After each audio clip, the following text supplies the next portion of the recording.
Hey everyone, Victor is here, and in this video I want to talk about the difference between the E1 and E2 reactions, and although they are both elimination reactions, they are quite different from each other, so let's look at the differences. First, let's start with the E1 reactions. In the most general way, when it comes to the E1 reaction, first we're going to have our leaving group dissociation that gives us the corresponding carbocation. Then we are going to pull the proton off using whatever base we have around, and it doesn't have to be a strong base, essentially anything with an electron pair will do, and we are going to end up with our corresponding alkene. For instance, if we start with this tertiary bromide, step number 1 here is going to be the leaving group dissociation, so I'm going to show it like so. That's going to give us our tertiary carbocation. And from this point, I'm going to use methanol as my base here, so I'm going to show that my methanol comes in,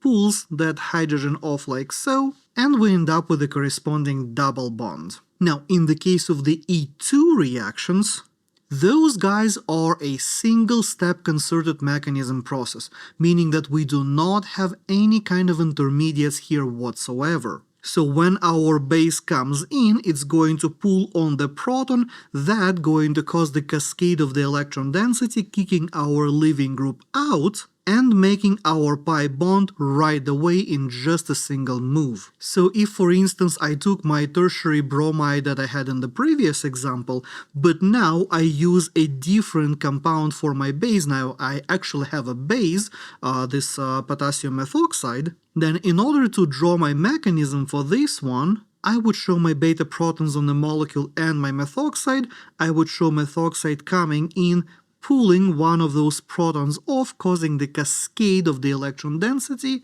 eventually kicking our leaving group out, and we are going to end up with our final product, with our alkene, right away without any kind of intermediates. So if we do a quick comparison of the E1 and E2, in terms of the typical alkyl halide or the leaving group that we are going to see, we are going to typically see a tertiary leaving group for the E1 or the preferred tertiary group, simply because we need to form the carbocation and tertiary position is the best for that. In case of the E2 reaction, any kind of substrate can undergo the E2 reaction, so there are no limitations there. For the conditions, E1 reactions, they run in protic conditions, while E2 can run essentially in any conditions. They can run in both protic and aprotic conditions for as long as you have a good base. Talking of which, in terms of the base, E1 reactions don't have a strong base, they just have a solvent, whatever solvent we have floating around, while E2 reactions, they do require the presence of a good base. In terms of the stereochemistry, E1 reaction gives all possible outcomes, while E2 reaction is stereospecific. And in terms of the regiochemistry, while E1 reaction technically can give you all possible regioisomers, usually we're going to get the Zaitsev product as our major product, or the more substituted double bond if you want to think about it this way, while in the case of the E2 reaction, the regiochemical outcome, or in other words, where the double bond is going to end up being, will depend on the nature of the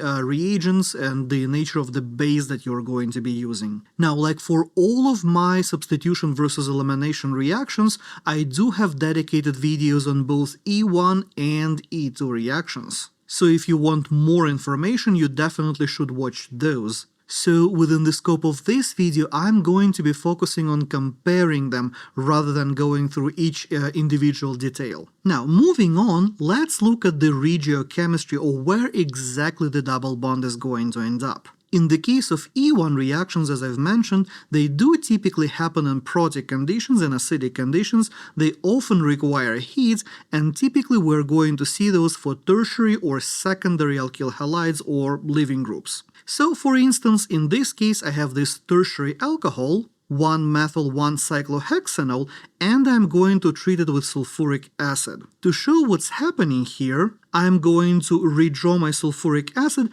and step number 1 is going to be the proton transfer, so we are going to protonate our OH group to make it into a better leaving group. And now, when we have our leaving group, the leaving group can dissociate, giving us the corresponding tertiary carbocation in this case. And then from here, I'm going to use essentially anything floating around with an electron pair. It can be a water molecule, it can be conjugate base of our sulfuric acid or whatever else. That's why I'm saying the generic conjugate base, which is going to come in, pull one of those beta protons off, and we're going to get our alkene as a product. 1-methylcyclohexene in this particular case. But that's not the only possible option that we are going to see here. So I'm going to redraw my carbocation one more time, and now I'm going to show a different set of protons that I could potentially pull off.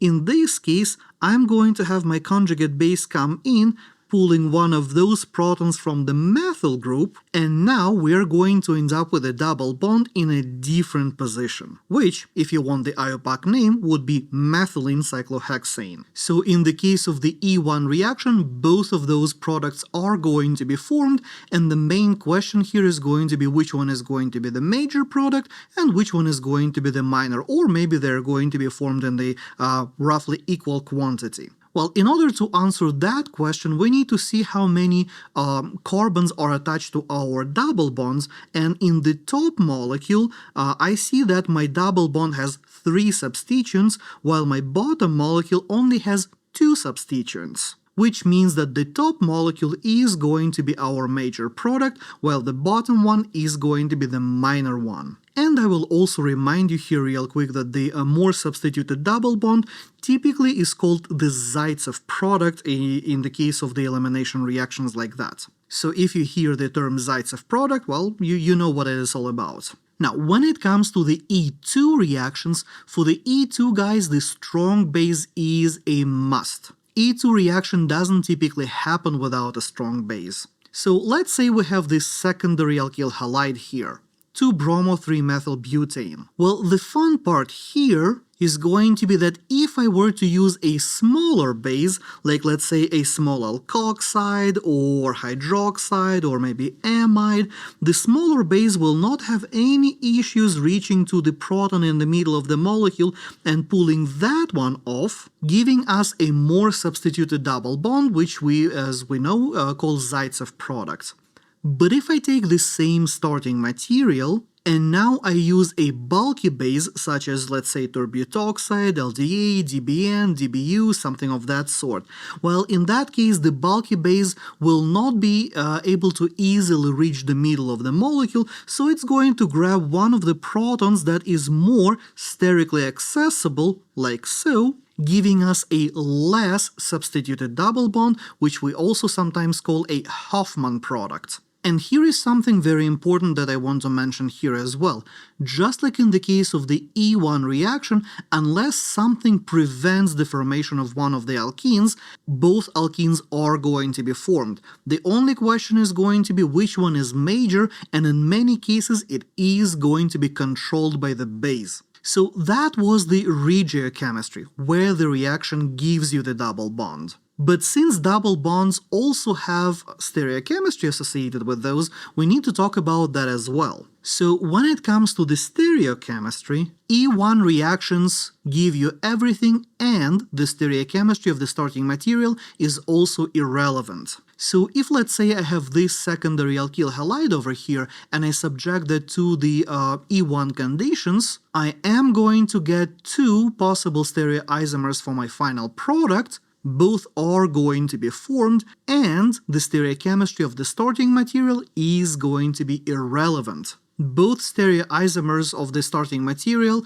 can give exactly the same products. As a matter of fact, our starting material has 2 chiral atoms, so technically we can have 4 different stereoisomers, and all of those guys are going to give us the same final products. But in the case of the E2 reactions, they are stereospecific, meaning that the stereochemistry of the starting material does determine the stereochemistry of the final product. Since the leaving group and the hydrogen that I am trying to pull off from the beta position, they must be antiperiplanar to each other, depending on how my starting material looks like, I may or may not be able to form certain stereochemistry of my final product. Like what I have here on the screen, in the top case, the major product is the E double bond, while in the bottom case the major product is the Z double bond, and the other counterpart, the other possible stereoisomer for our double bond, is just not formed. And again, I'm not going to spend too much time on that here because this is a comparison video,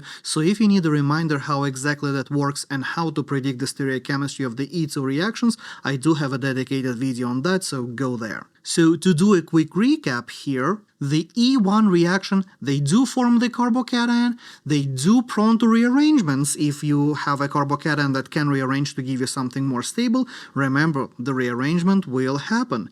They do typically give the Zaitsev product, which is the more substituted, more stable double bond, and they do happen in protic conditions. While in the case of the E2 reactions, we do not have any intermediates, that is a concerted mechanism similar to, let's say, SN2 reactions.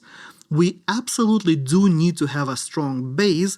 Base typically controls the regiochemistry, although there are cases where it's not true, but in the most regular case, the base is going to give you either Zaitsev or Hofmann product depending on its size, and E2 reactions are stereospecific, meaning that the stereochemistry of the starting material is going to determine the stereochemistry of the final product. So, as I said, although they are both elimination reactions, those two reactions are quite different, so do make sure you pay very close attention to those differences when you are working through the mechanism on the test. And as always, thank you for watching. If you like this comparison and learned something new today, boop the like button, subscribe for more, and I will see you next time.